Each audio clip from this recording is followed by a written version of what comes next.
Loan officers, friends, family, past clients, anybody who happens to be watching this. And by the way, if you're watching this, can you do me a favor? Just tell me where you're watching this. We're using this new platform called Restream.io. It's pretty cool. It restreams to Facebook groups. The same time it restreams to my Facebook personal page. The same time it goes to LinkedIn. The same time it goes to a bunch of different things. So just want to know for my own narcissism, like, where are you watching this? If you could leave that in the comment stream.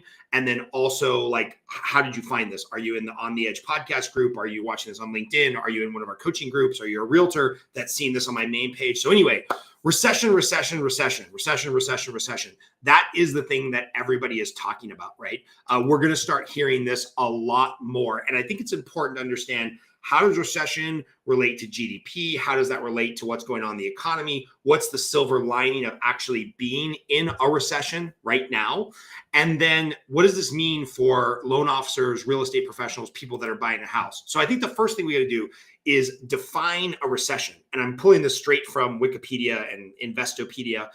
In the United States, a recession is defined by a significant decline in economic activity spread across the market lasting more than a few months, normally visible in GDP, gross domestic product, real income, unemployment, industrial production, and wholesale retail.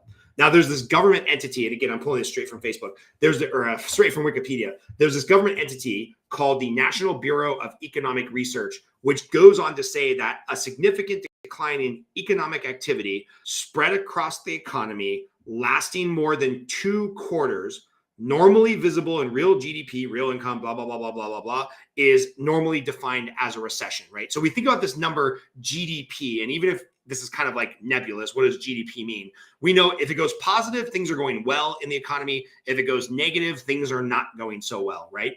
And gross domestic product, if we just define that, is, I'm going to read this directly from Investopedia. Gross domestic product, GDP, is the total monetary or market value of all the finished goods and services produced within a country's border in a specific time period. So if you take a snapshot of Q1 2020, January 1st through March 31st, right? And you look at, okay, what is the value or the cost of all of the goods in America and all the services we provide? And they have a very fancy way of coming up with that number. And then it doesn't really matter what that number is, because that number is going to be what it's going to be. But tracking that number quarter after quarter allows us to see, is the overall economy growing or is it contracting? And from things that I've read, just based on population growth, right? People being born, people living longer, right? Baby boomers are going to get older and stay older and live longer. Legal immigration, illegal immigration, basically just the growth of the country. We've got to be somewhere north of 1% GDP growth in order to just kind of stay stagnant, right? Because there's more people, we need more goods, we need more services. Like, we have to, as a country, basically be growing the output of our finished products and our services to increase GDP by about 1% a year for things to even make sense, right? For financial relevancy and to continue basically growth as an economy. So when that GDP number is negative, whether it's negative 0.01 or 3% or whatever, in any given quarter or any given quarter, then you bleed into a second quarter of negative GDP growth. That's what's called a recession. You get into a depression normally when you have 4 consecutive quarters, so an entire year of negative growth. Well, the numbers are out for Q1 2022, and I'm pulling this directly from government website bea.gov. Real growth for Q1 of 2022 was negative 1.4%. So the economy shrank 1.4% in the first quarter of 2022. Now, you can blame that on politics. You can blame that on housing prices being too high. You can blame that on people not going to work post-COVID. You can blame that on gas prices being high, so the economy is going down. Doesn't matter what your favorite thing to blame GDP on or lack of growth in the economy. Doesn't really matter what your favorite thing to be mad about is. The fact is that the overall economy in the US in the first quarter of 2022 shrank 1.4%. Now, we're currently June 13th of 2022. And remember, I said that a recession is defined as 2 consecutive quarters of negative GDP growth. All right. So you have to have 2 quarters, six months, End of June, we'll know that, okay, we now have a 6-month period, a 2-quarter period where did we have negative GDP numbers? Well, guess what? Those numbers don't come out until about mid-July. So by the time the media, the mortgage industry, the real estate industry, all the talking heads on social media start talking about, oh, we're in a recession, things are slowing down, the economy is shit, we're in a bubble, blah, blah, blah, blah, blah. By the time that happens, you're usually about 7 months into a recession. Because remember, we define a recession by 2 quarters of negative GDP growth, but we've got to look back in time 6 months to find those 2 quarters. So you don't really know you're in a recession until you're like 7 months into a recession, right? So let's look at Wikipedia for the list of recessions in the United States. And you can just go to Wikipedia, you can play along. You can look at list of recessions in the United States. And we want to look at recessions basically post-World War II, because we've got the creation of the Federal Reserve, we've got kind of modern monetary theory and policy. And if we look at, okay, the recession of 1945 lasted 8 months, right? And then we went into the recession of 1949, 11 months. Now, if you just start to go down all the recessions since World War II, 1945, 8 months, 1949, 11 months, 1953, 10 months, 1958, 8 months, 1960, 10 months, 1969, 11 months, 1973 to 75, bad things going on there, 1 year and 4 months. 1980s, 6 months. 1982, 1 year and 4 months. Reagan didn't pull everybody out of that recession immediately, as historians would like to think. We had a lot of negative growth from 81 to 82. Early 90s recession, right? 8 months. The 2000 recession from the dot-com bubble, 8 months. Get this, the Great Recession, 2007 to 2009. This was when property values went down 50%. This is when the mortgage industry almost lit the entire economy on fire. Anybody who worked in real estate, mortgage, finance has PTSD from what happened from 2007 to 2009. The actual recession, the time frame where there was negative growth, was only a year and 6 months. It was only a year and 6 months.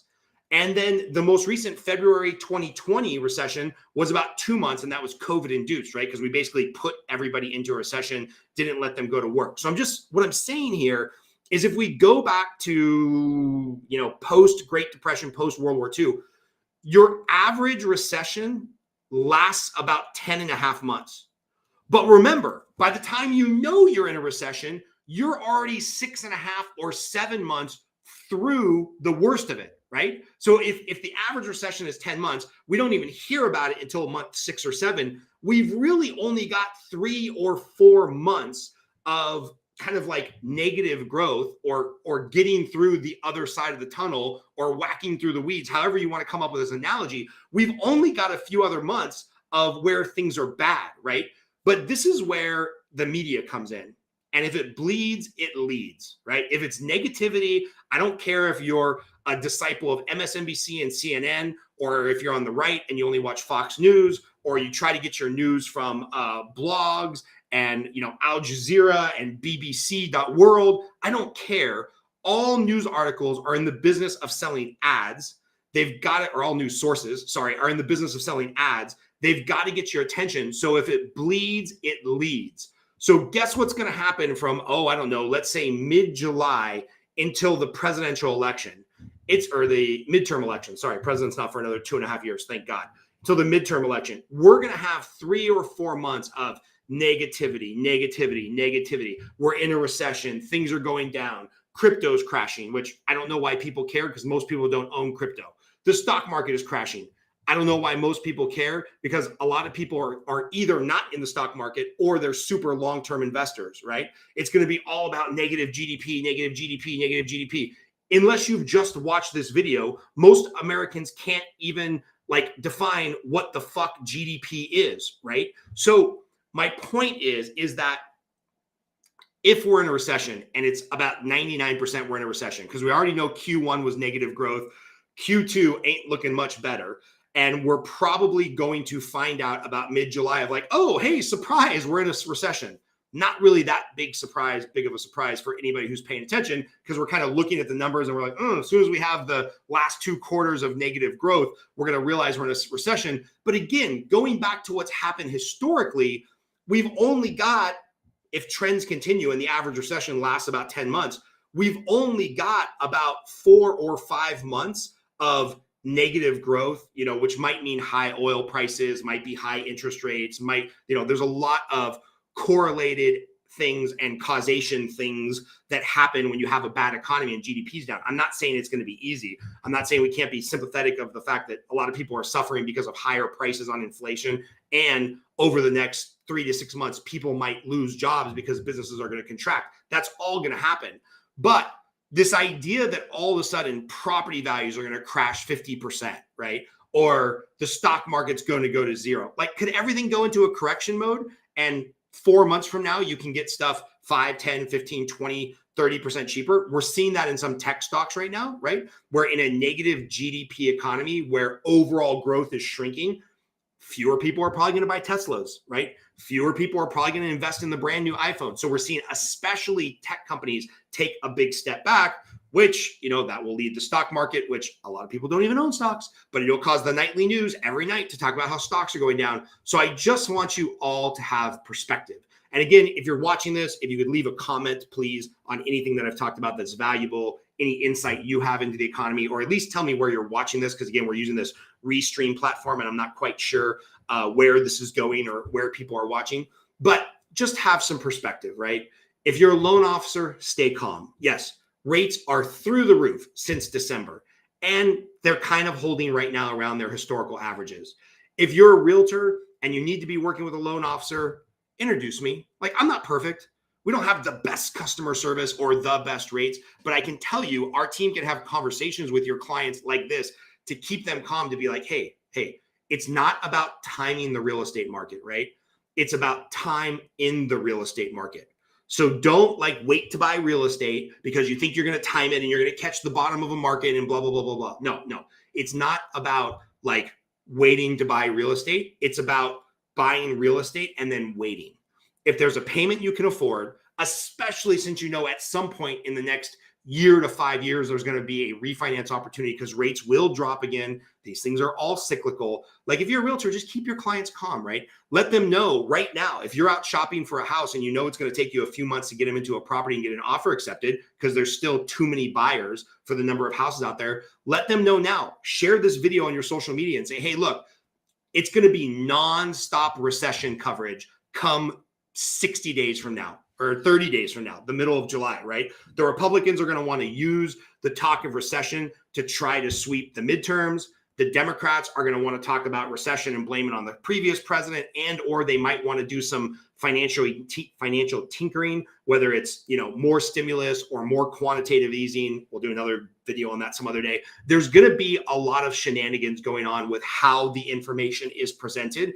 And as we know, if it bleeds, it leads, especially when it comes to the news media and politics, there will be nonstop negativity over the next 30 to 120 days. And here's the danger in that, right? Let's say, for example, this recession was supposed to last 6 months or 9 months or 12 months. Let's just go with 6 months. The recession was supposed to last 6 months and then things are supposed to kind of turn around. Okay, so that's January through June. The recession talk comes out in July. The problem is if we were going to pull out of that recession and maybe GDP was going to go positive in July, August, September for Q3, it doesn't take a whole lot of negative media attention to drive down consumer confidence, which then becomes this spiraling effect, right? The media has something to talk about negatively, which is the recession. So then they scare people into not buying the new car, not trying to get the new job promotion, not buying the new iPhone, not buying a house, even though the payment and the cost of the house makes sense for them. And then you start to get in this downward spiral, right? It's like an old school run on the bank where one person yells in the street, oh, the bank's going out of business. I got to go get my money. Then the next person goes to get their money. Then the next person goes to get their money. And then actually the rumor of the bank going under, the run on the bank, is what makes the bank go under because you had this kind of self-fulfilling prophecy. Well, the same thing can happen in the media with the talk about recession, is that they can actually prolong the recession, right? It was great. It was great for ratings in the news in 2007 to 2009 because they could talk about the implodometer, what mortgage company was going to go out of business next, which company was going to lose it all next, what housing tract had, 15 of the 100 houses in that housing tract in foreclosure, or the clients were going into bankruptcy. If it bleeds, it leads. So just remember, we're going to get a lot of negative news the next 90 days. If you're looking to make any purchase, I don't care if it's a new staff member, a new iPhone, a new home, you just got to think about, like, where are my personal finances? Does this overall meta economic stuff and meta economy really affect me? Or is my job pretty secure? I've saved well over the last couple of years when the economy was good for many of us.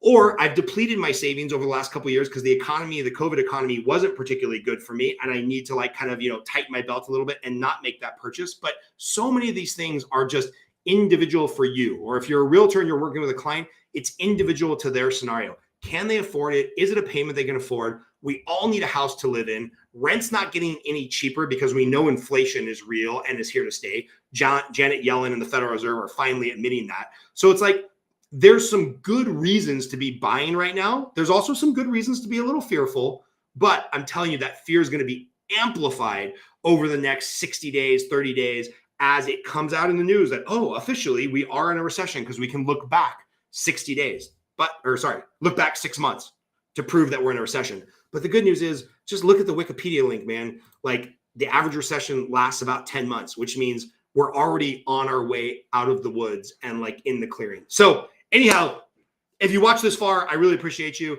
If you're a realtor and you need a loan officer to talk to here in Southern California or the Las Vegas area, we are here to help. Maybe you're watching this video because the loan officer you work with shared it. The fact that they were willing to watch this and try to sharpen their chops on how they can talk to their clients mean you should probably be working with them. So whoever shared this, work with them. And if you're a realtor, a loan officer, a consumer, a friend, a family member, just remember, yes, there's a lot going on with the overall economy and GDP and all of these very big numbers that seem nebulous. And just like real estate is always location, location, location, and real estate is very local, same with your personal finances. Personal finances are very personable, right? Very personal. In every type of economy, there's going to be people that are thriving and there are going to be people that are failing, right? That's just the way the economy works. And so be smart, be prudent with your money. If you're trying to think through a major purchase decision like a house, give me a call, shoot me a direct message. We can work through some numbers together, and just keep in mind what a recession means, how long they actually last, and where you're getting your news, right? If it bleeds, it leads. And if you're just watching negativity all the time, turn it off. And if you can afford a house, go buy a house. If you can afford to put money into the stock market or crypto or whatever your investment of choice is, just keep dollar cost averaging it in over the next couple months while there's ups and downs, and maybe there's a big down and then maybe there's a big up. Just keep buying and it'll all work out in the end. All right. Love you guys lots. If you thought anything about this was interesting, leave a comment, click the little likey button so I know people are watching it, and we'll talk soon.